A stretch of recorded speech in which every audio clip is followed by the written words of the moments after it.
This is Bessie Ellen. She was built in Plymouth on the south coast of England in 1904, and these days spends most of her summers sailing the Scilly Isles off the coast of Cornwall and the Hebrides off the west coast of Scotland. During the winter season, she resides in Gloucester, which, given the city's great distance from the sea, may seem like an unlikely place to call home for 6 months of the year. But ships have had a safe haven at historic Gloucester Docks since 1827, undergoing maintenance after journeying up the River Severn and the Sharpness Canal to Britain's most inland seaport. So come October, when we finish the charter season and sailing, we make our way up the River Severn and the Sharpness Canal to landlocked Gloucester.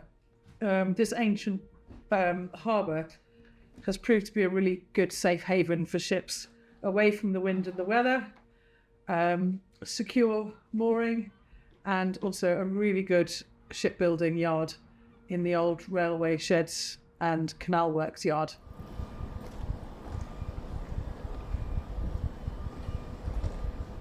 T.Nielsen and Company have been established here since 1988 and have a reputation worldwide as leading specialists in traditional shipbuilding, rigging, restoration and repair.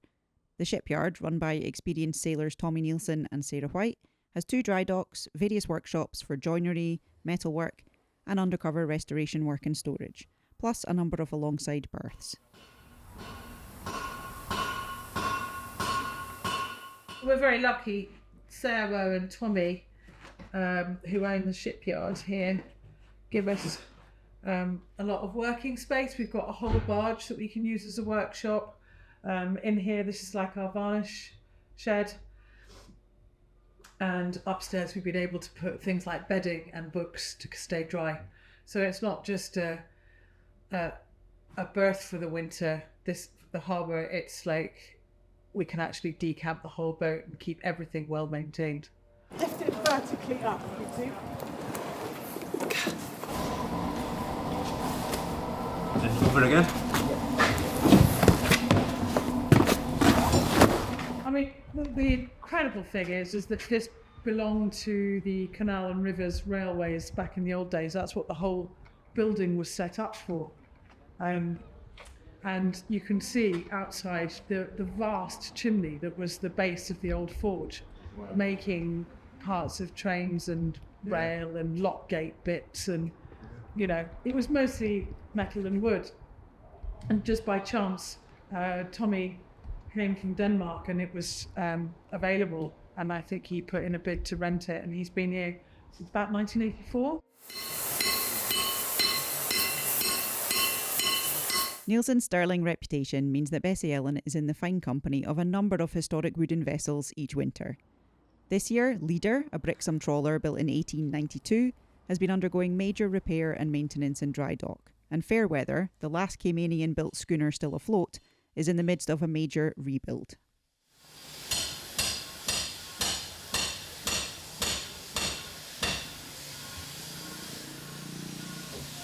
So these guys are from Cayman Islands. Okay. They're rebuilding a Cayman Island schooner. Wow. And they've come here to work for 6 months.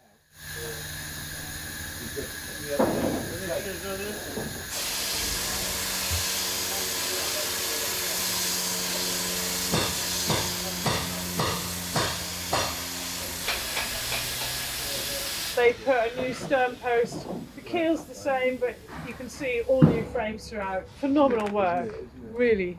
Yeah.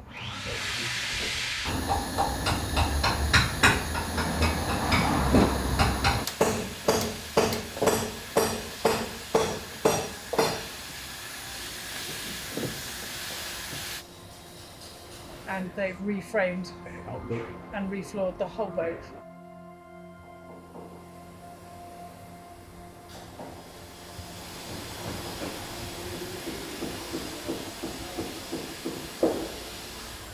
Moored up alongside Bessie is Kathleen May, Britain's last surviving 3-mast wooden hull topsail schooner, built by Ferguson and Baird at Connah's Quay in North Wales in 1900. Just like Bessie Ellen, she's named after the daughters of one of her former owners, and prior to K&M, she was Lizzie May, after the 2 daughters of her first owner, Captain John Coppock. Built early 1900s, she is the last surviving topsail schooner of our coastal trade, so she is vitally important. We don't have another timber ship of this size left in the UK. She sailed nearly 40,000 miles in her first 8 years of trading, carrying a multitude of cargoes to various locations between the Channel Islands and Oban on the west coast of Scotland. In 1908, she was purchased by M.J. Fleming of Youghal in Southern Ireland, and Lizzie May became Kathleen May. These would be the cargo hatches, so she would have had 2 cargo hatches. Bessie Ellen would have also had 2 cargo hatches, similar to this, but not as large. Mostly bulk cargoes of anything from scrap iron to tinned fruit, china clay, coal, pit props, stone, manure, everything. They were basically lorries, coastal lorries. That's what their job was. And so all the little ports and harbours, when the West Country was inaccessible, the only way was by sea. She was engaged in the coal trade between the Bristol Channel and Ireland until 1931, when she was bought by Captain Jewell. She obviously a sailing vessel when she was first built, and then when she was acquired by the Jewell family in 1931, they had an engine fitted. And to be quite frank, I think that's probably what saved her, because you had the emergence of steam. They were taking her trade. So the Jewell family said, we're going to put an engine in. That reduced her cargo carrying capacity from 260 tonnes to 191, but she carried on trading until 1960. She was laid up in 1961 and subsequently fell into a state of disrepair. Recognising her significant historical importance and place in British maritime heritage, the Duke of Edinburgh established the Maritime Trust in London in 1969, which subsequently bought K&M and set about restoring her. When the Maritime Trust had her restored in 1970, ironically they removed her engine. She went back to traditional sailing vessel, and they restored her topsail to its original design. In 1985, after a number of years berthed at St Catherine Dock in London, the historic ship collection, of which she was part of, was dispersed, and Kathleen May found her way to T.Nielsen Shipyard in Gloucester for the first time. So when they disbanded the collection, so Sarah White and Tommi Nielsen said, well, we don't want to see her go to scrap, so they paid the classic pound for her, had her towed from London to here, and she sat outside for 4 years, I think, with just a plastic canvas cover on. In 1988, a chance encounter led to a new lease of life for Kathleen May, returning to her former home port of Bideford in North Devon. And there was a guy called Steve Clark who happened to be from Bideford, who was walking past and saw on the stone Kathleen May, Bideford, went into the office, and this is a true story, went into the office and just said to Sarah, I'd like to buy that ship. Okay. And what I now know, so he lived in Bideford, went to Chepstow with a friend to buy a digger, and before they were coming home back to Bideford, Steve Clark decided he wanted to go to Gloucester. So they stopped off in Gloucester, saw the Kathleen May. He went home to his wife Marilyn, and so left that morning to go and buy a digger in Chepstow, went home that evening to say, I bought a ship.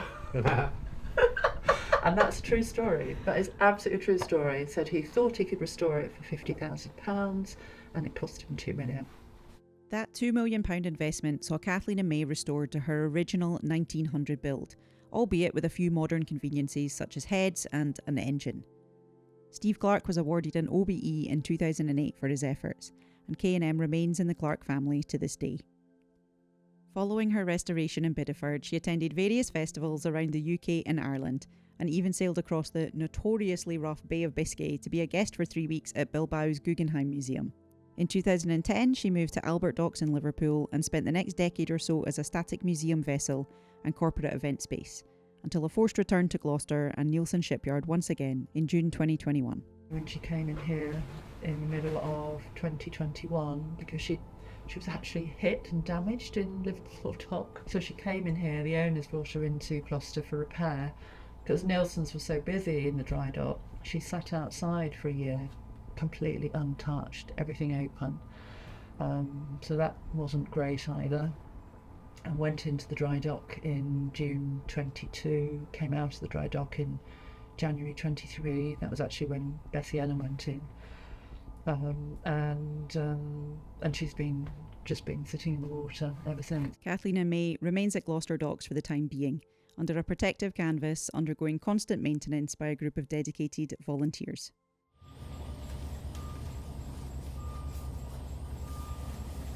the thing that's drawn us together is no doubt it's the Kathleen May and her history and the connectedness. I mean, the stories that she has to tell. I think we're all keen to sort of turn our hands to whatever we can. Nielsen's will give us a little bit of instruction and guidance, so we know that we're going on the right path. It's great because I have someone like Nikki. She's just given us some advice on the oil that we should put on all.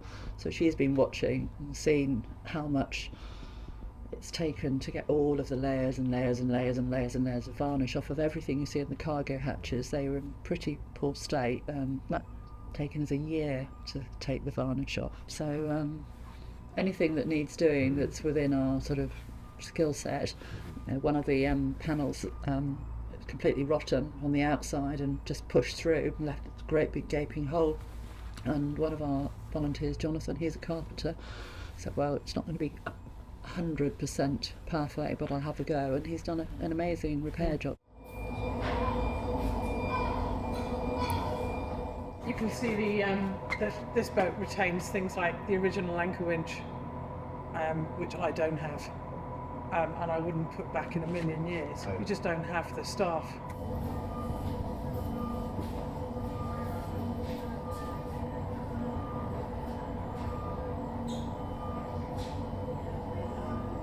Three masts, two topsails, same jibs as Bessie Ellen, same sort of arrangement here. We've got 2 sails, she's got 3. You can see the lines and the layout is really, really similar. The nice thing about this boat is she's retained so much and so many of her original features. I bought Bessie Ellen, it was just a hulk, everything had gone. Whereas this boat was owned by the National Maritime Museum up in Greenwich for many years and has retained things like the original aft cabin. If you look down here, you've got the original staircases, and in there it's like the old captain's table. It's amazing. Wow. So this obviously was the master's cabin compass. So they would have, he could have seen direction from the wheel. Alright, so you can just look up. Yeah. Yeah. And this also served as the mess table as well. Okay. So, and if you, as you came in, it actually said it's certified for. Yeah, I saw that. Yeah, that's true. So this was the guy, Tommy Jewell, who actually put the engine in. Mm-hmm. So that's some of his crew, a lot of them actually from Youghal in Ireland, and that little dog is called Mick. It's not on there, but I happen to know because I've done my research. So that little dog there is called Mick. And it was actually the Irish folk that actually had the God protect the capital of men.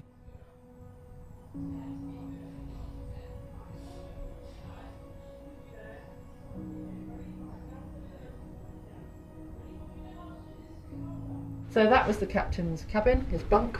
He had the luxury of having a few drawers. They wouldn't have had a fireplace, but what they would have had a small stove here and also in the crew quarters.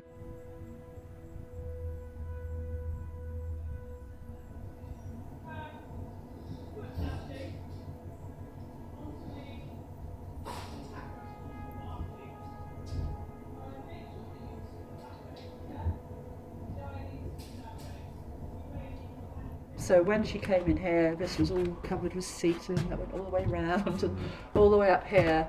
And I thought, well, that's hiding just a multitude of sins, and it was. So I said, right, it's all coming out. So the reason we've numbered these is we've been lifting up planks, cleaning below, checking to make sure that there's nothing peculiar happening. It took us quite a long time, literally cleaning all the bolt heads, and we've actually managed to salvage all of these. So all of these have been lifted up, literally with a little tiny toothbrush, and then take them home and put them in tomato sauce, clean them up and bring them back, which is what we've done. And they're great, so they're going back in. Yeah, so they'll go back in. Yeah, tomato sauce works wonders. And so, as Bessie Ellen begins her summer sailing season, Kathleen May remains under canvas at Gloucester Dock, with her team of dedicated volunteers working their magic with tomato sauce and all sorts in an effort to return her to sail. Meanwhile, the shipwrights of T.Nielsen & Co. continue their vital role in preserving maritime heritage, their skill and expertise keeping ships like Bessie afloat, for all those with a love of traditional sailing to enjoy.